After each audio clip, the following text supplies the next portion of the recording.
The all-new generation of the Mercedes CLS.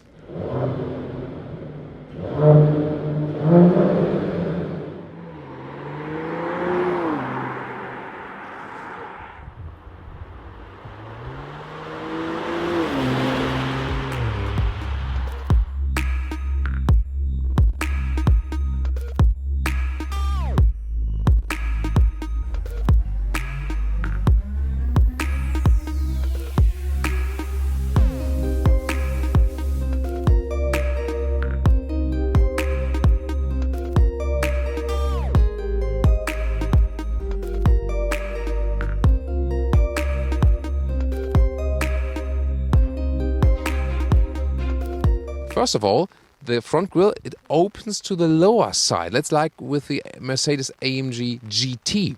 So basically a sportier approach. 4 meters 98 or 16'3" is the total length of this vehicle. And well, you see in the side profile, especially around the door area, there are no hard design lines. This is a new trend, basically a retro trend, to go back with a more simplistic round way.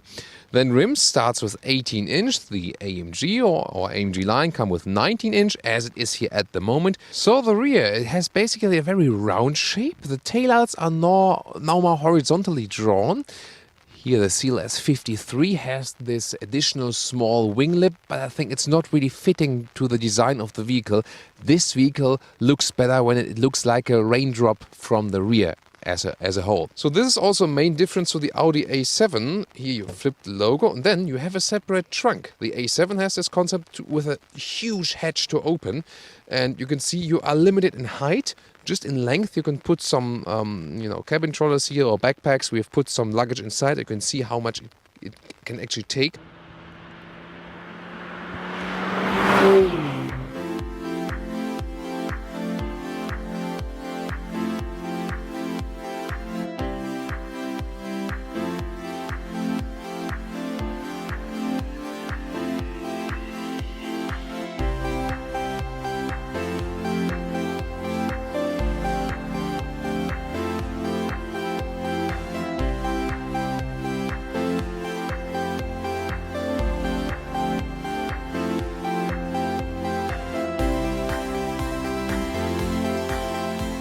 Central purity is the design scheme, and I can explain that very soon, a little bit more.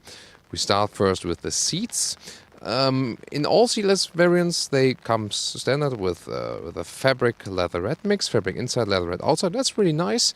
And the AMG line, it is then Dynamica microfiber inside and leatherette outside. And in this test vehicle, it's the optional full animal skin, which is a lot firmer to sit on. You sit relatively low and flat, and well, you can basically compare it indeed also with the E-Class. You can electronically adjust the steering wheel here. That's a good comfort feature. By the way, the A7 does not have that. That's really funny, right? Headroom wise is, well, I have the seat a little bit pumped up higher, that I have a better seating angle, but also with this small glass roof here, I'm 1 meters 86 or 6'1", and I'm almost touching the ceiling with my head. So while I present you the interior overview, I make this multicolor animation that it runs through the different colors, and wow, so well done with those, turbine vents. I think they're beautiful, but some others don't like it. But I think it's great that they have the lights here inside and the ambient light below that line, and wow, really a lot to look at. Definitely a cockpit with a wow effect. So when you have it all digital in here, it's very interesting. You can have those two thumb controls here for the left thumb, for example. You have a home button where you can change, from trip or GPS commands and stuff. And then you can easily set it up while driving. I think it's a quite nice idea. Also able to change the design from sport to classic here or to so-called progressive, different possibilities. And also then the command for the Distronic, the ACC, is now at the steering wheel with the left thumb. Then if we go to the right side, you also have this trackpad which you can press basically to select something, or just scroll, and then in the right screen you can zoom in and out. It's available now for S-Class and E-Class, and it will also be the same for new even for the new Mercedes Sprinter and the top GPS trim level for the new A-Class and stuff. And I just discovered I even had the seat in the lowest position, but then I can hardly put my feet underneath it. Seating-wise from the knees, it's still okay with those gaps here, but then headroom-wise, it's really catastrophical. So this is probably the car with the most room on the interior wasted. It's a very long vehicle.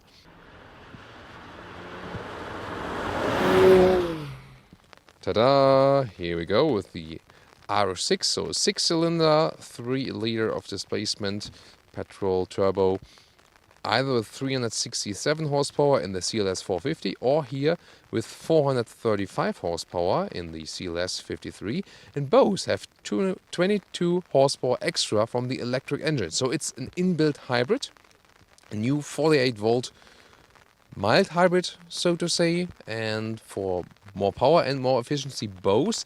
We have seen other manufacturers do that now. We will also compare the consumption to the Audi A7 we have tested recently. And there will also be 2 diesel engines, 3 liter as well, 286 horsepower or 340 horsepower.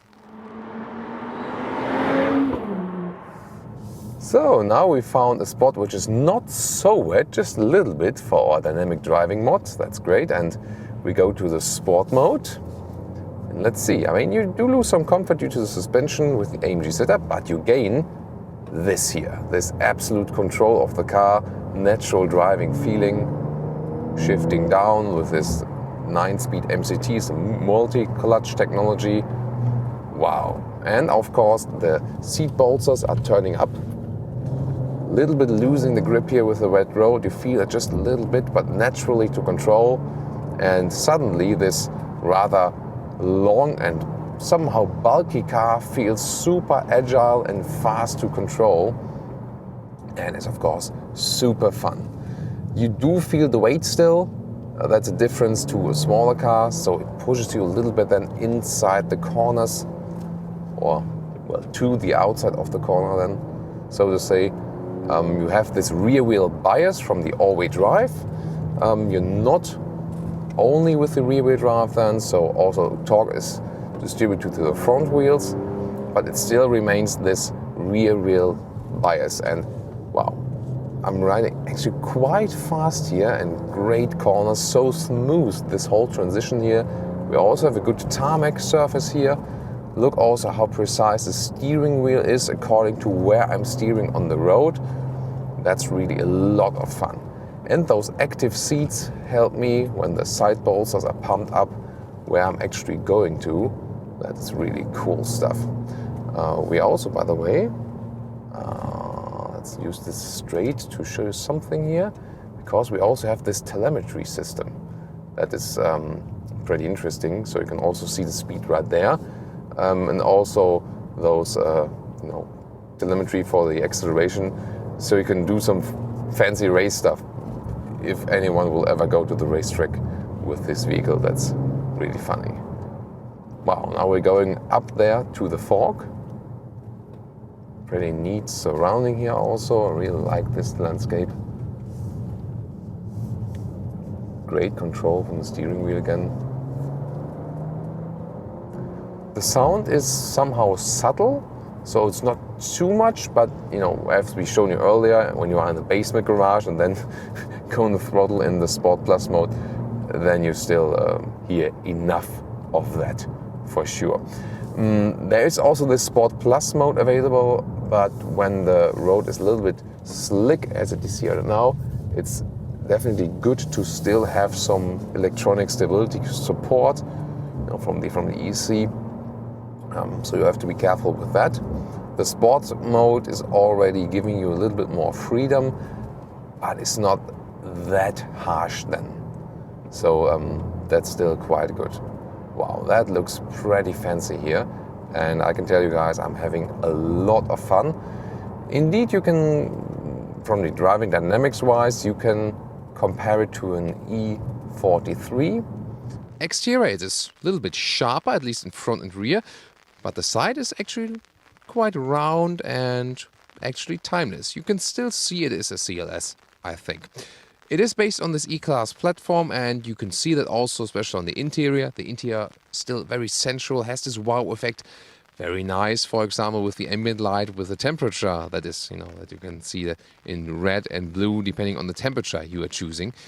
That's a really nice emotional effect. And also enough of sustainable seating surfaces available like that too. Then driving-wise, really comfortable and sovereign as we know it from the CLS. I think the difference to the previous generation is not super huge. Existing customers will still realize it's their CLS. But as we have told you, some tweaks here and there, especially technology-wise. The lights, for example, which are updated, and also a lot of the infotainment system for sure with this dual screen setup in the optional way. And you can very well also control that while driving. In driving, still a very sovereign car. This AMG version here, then a little bit stiffer, of course. I would, go for the softer variant, for example, the 450 petrol engine, because I think it makes much more sense together with this car. And if you then compare it with the all-new A7, I think the A7 somewhere has a sportier touch. Really makes you want to drive the car. This one here is more relaxed and you are being driven by the vehicle. That's, the two different focuses of those vehicles.